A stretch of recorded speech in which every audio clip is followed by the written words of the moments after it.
हमारे देश में पश्चिमी बंगाल तथा उड़ीसा में दुर्गा पूजा, राजस्थान में गणगौर, गुजरात में अंबाजी गरबा, मध्य प्रदेश में रामलीला तथा आसाम और त्रिपुरा में रास लीला जैसे धार्मिक समारोह बड़े धूमधाम से मनाए जाते हैं।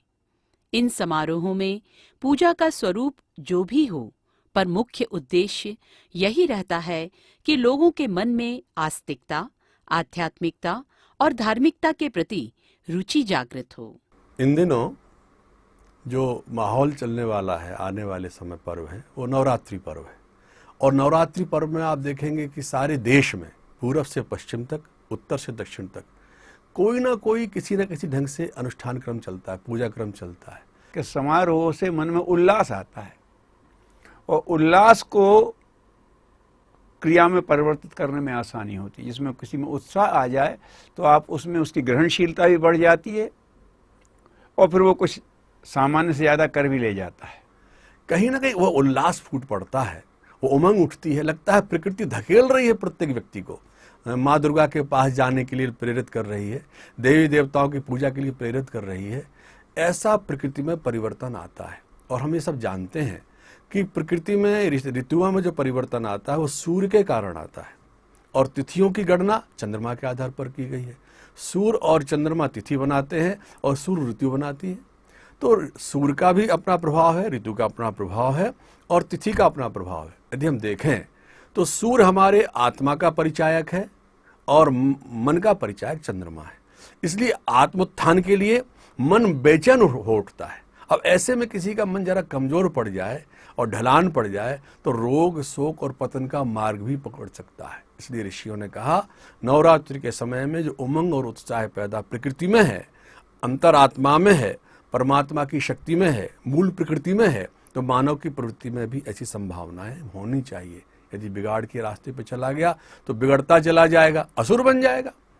और यदि श्रेष्ठता के मार्ग पर चल गया, देवत्व से जुड़ गया, तो देवी की शक्ति पा जाएगा। अब गलतियां क्या हो जाती हैं कि उत्साह जागृत करने पर तो ध्यान देते हैं, लेकिन उत्साह का फिर उपयोग कहाँ करना, नियोजन कहाँ करना, ये भूल जाते हैं। इसलिए पर्वों में तमाम तरह की वो बातें आती रहती हैं। उल्लास पैदा करना तो क्यों, खाना खाना तो क्यों नहीं, खाने को स्वादिष्ट बनाओ तो स्वादिष्ट बनाए तो क्यों, स्वादिष्ट लिए बनाओ कि स्वादिष्ट खाने से जीव में मुंह में लार आती है, यहीं से पाचन शुरू हो जाता है। यहाँ तक तो उसका कारण है। नहीं, अब स्वादिष्ट खाओ और स्वादिष्ट इतना खाओ कि पेट खराब हो गया, ये क्या हो गया, ये बहक गया। ऐसे पर्वों को स्वादिष्ट बनाओ, वहाँ तक तो ठीक है। अब इतना स्वादिष्ट बनाओ कि स्वाद ही स्वाद रह गया और उद्देश्य भूल गया, ये गड़बड़ हो जाता है। तो हर पर्व में ऐसा है। फिर लोग उल्लास करने के लिए इतना प्रदर्शन करते, उसमें इतना खर्च कर देते हैं कि फिर आदमी को कुछ और बचता ही नहीं करने को। और फिर क्या होने लगता, उल्लास के नाम पे फिर नशा करने लगते हैं, भांग पी करके नाचते, फिर कुछ शराब पी करके उछलते हैं। उल्लास बहुत दिखाई देता है, लेकिन उसके बाद मिला क्या। नवरात्रियों के समय सूक्ष्म जगत में भी विशेष परिवर्तन होने की बात कही जाती है। इस समय शारीरिक, मानसिक तथा आध्यात्मिक के साथ साथ भौतिक जगत में भी परिवर्तन होते हैं। विशेष समय का विशेष परिवर्तन, ठीक इसी तरह नवरात्रि की 9 दिन की जो संध्या का समय होता है, इस समय में भी मौसम बड़ी तीव्र गति से बदलता है। गर्मी का मौसम रहा, अभी तक बरसात का मौसम था, पानी बरसता था, गर्मी थी। देखते देखते नवरात्रि का समय आया और मौसम बदल गया।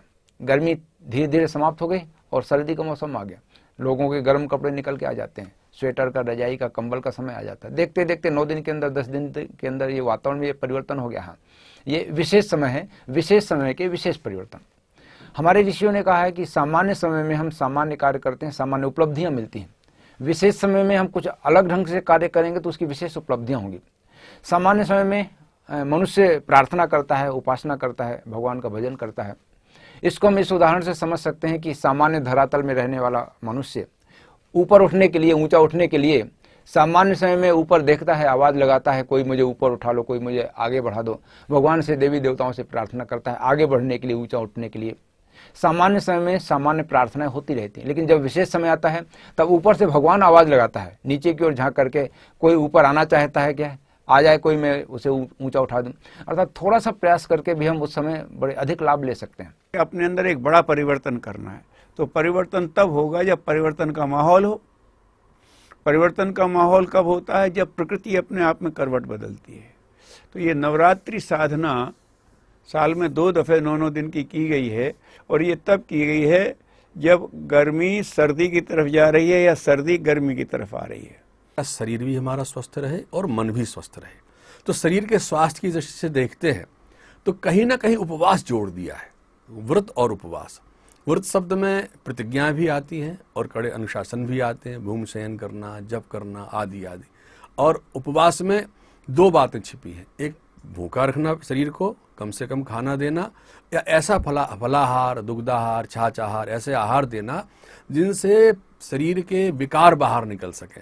तो यहाँ 2 बातें देखने की है कि अंदर से जो मूल प्रकृति है वो भी, हमारी जो जीवनी शक्ति है, जो वाइटल फोर्स है, वो भी अंदर से गंदगी को बाहर निकालता है, लेकिन बाहर जो ऋतुओं में परिवर्तन आ रहा है उससे कुछ मौसम बिगड़ता है तो रोग भी पैदा होते हैं।